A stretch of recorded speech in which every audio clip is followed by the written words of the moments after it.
Hey, Joe here, your reliability man, bridging the gap between best practices and the reality that you live in every day. Today's topic is a 1-minute lesson for culture change driven by maintenance supervisors. Let's get started. Maintenance supervisors own precision maintenance. Own precision maintenance. Everything else is meaningless if we don't do precision maintenance. Mean time between failure, RCA work, predictive maintenance work, PMs. If you're not doing a good precision job installing the bearing, installing the lubrication, filtering the lubrication, doing your PDM work, doing a shaft alignment, precision maintenance is key and you must own it.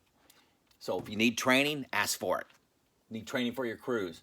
Number 2, feedback and partner with the planner to improve safety and efficiency. And as a suggestion there, set up a meeting for 2 o'clock, standard work, to meet with your planner and say, here's how we can do this job better next time, safer. Maybe it's an aerial lift instead of a ladder. Maybe it's a certain tool that would make it more efficient or a way to kit the job. So improving safety and efficiency is your job.